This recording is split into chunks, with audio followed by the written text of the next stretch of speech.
Hello, welcome to this quick tutorial about sitting. Now, it does matter about your height of you, but also the height of the chair.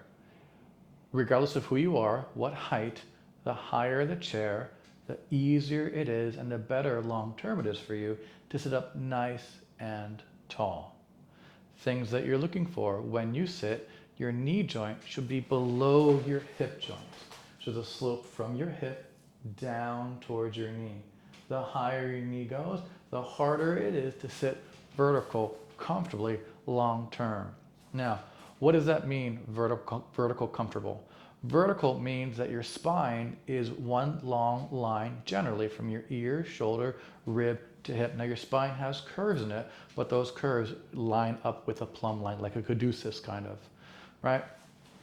So when you are sitting, your neck and your lower back mirror each other. They have natural arches. When you sit, maintaining or establishing this arch should not be effortful or strained or even really thought about. If you have to think, I have to create an arch when you sit, you can try either A, walking your feet further away from you, or B, elevating your seat, either if it is adjustable, adjust it, or add something to the top of the seat so that when you sit, your lower back comes to a more natural, supportive position. I think one of the biggest misconceptions is that people will say, well, I feel my lower back working, that must mean that I'm arching it. And those two things are not necessarily true.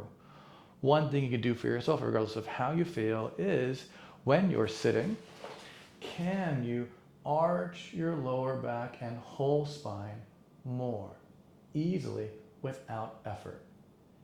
If all you can do is lift your chest and you can't arch your lower back, but you can lean forward, that's not necessarily arching your lower back.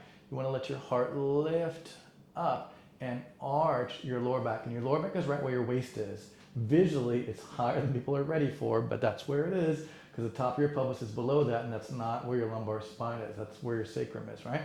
Still part of your spine technically, but it's not your lower back actually. Right? So you want to be able to arch that lower back with ease.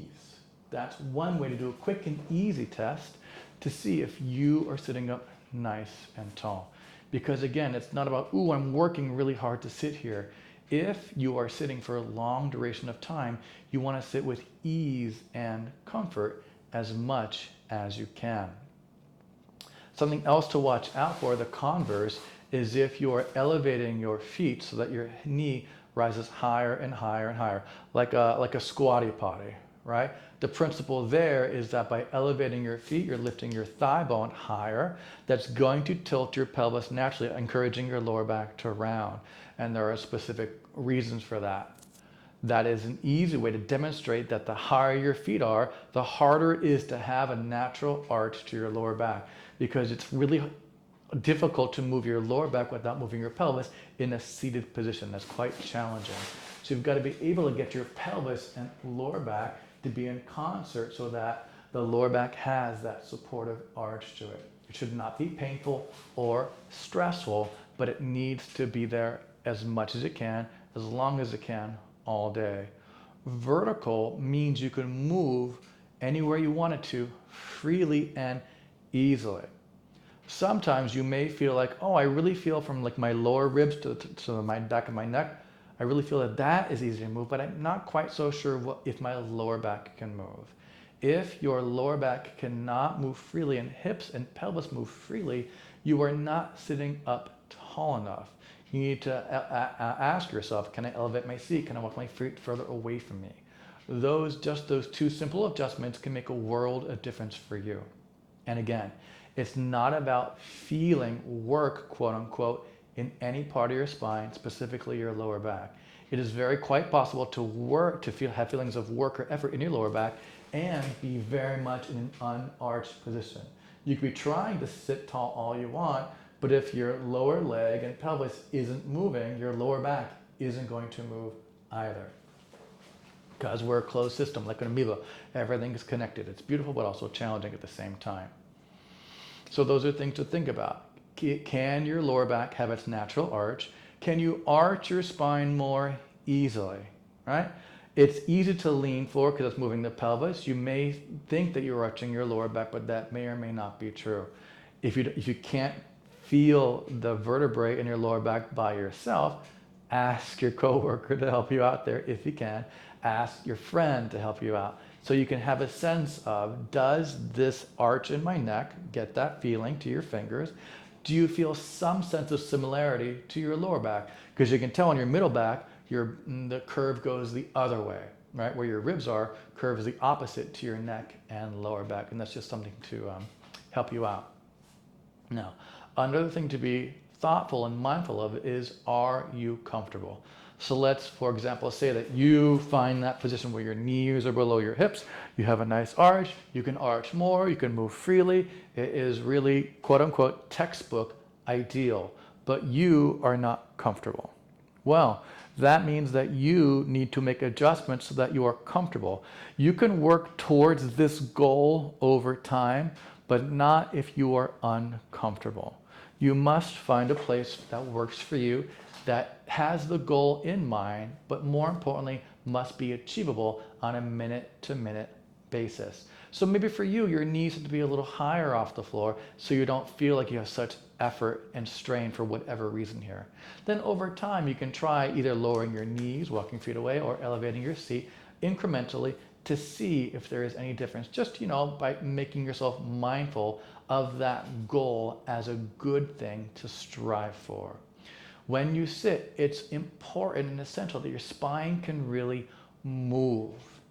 And it only moves if your pelvis and lower back are not being held down by restrictions for whatever reason. That is not a judgment call by any means on my end. We are all different, and that's no judgment about who needs to elevate or who does not. That doesn't really matter.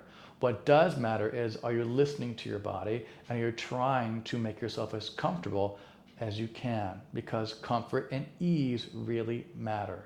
Part of sitting tall means it's easy and tension-free for you.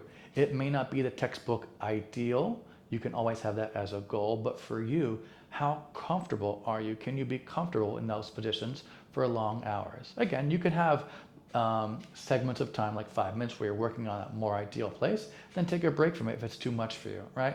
And that's another way to focus on that. Yet another thing, there's so many options, right, that you can do, is the surface area that you make contact with your seat does matter. Making slight adjustments there can be very nourishing and stimulating to your whole being. Even if it's just a half-hour a day, you can find a cushion, a pillow, inflatable or not, whatever you might have on hand, and that slight instability will translate into more micro shifts in your body throughout the day, and that will stimulate your system to stay a bit more alive and a bit more circulatory minded, right? Constantly adjusting is always a nice thing in terms of encouraging your body to be stronger. You need to move to be stronger. You can't just be strong and stay still. It's not a thing, right? Ideally, if you had like a physio ball or a large ball to sit on that would really move, that'd be great. But that may not be an option for you. Another thing to think about is, when you are sitting, if you could just turn your chair one way and let one leg dangle back behind you just a little bit, right? You don't have to feel like you're square or centered or anything. This just gives some length to the front of your hip gently in a way that's not too stressful, right? You can put a little timer on, do 30 seconds one way, then do 30 seconds the other way. Just changing that seating position is really, really helpful, again, for your body to think, have that feedback of, oh, we're changing something. I need to wake up my neuromuscular system so that we can achieve more balance and homeostasis long term. So those are the essentials, right? Knees below hips, comfortable. You can arch more without pain if you wanted to. You have access to free range of motion, and you're comfortable. And being comfortable does not necessarily mean you have your knees below your hips. You have to be comfortable to sit with ease, to be your personal tallest. You can work on it over time, but you can't skip over comfort just to get to the ideal. That's not going to be a great avenue for long-term efficient health and well-being. And there you go. I hope that was pain-free. My name is Eric. This is Nucleus Strength. Thank you so much for joining me. I look forward to exercising with you in the future. Yours in good health. Take care.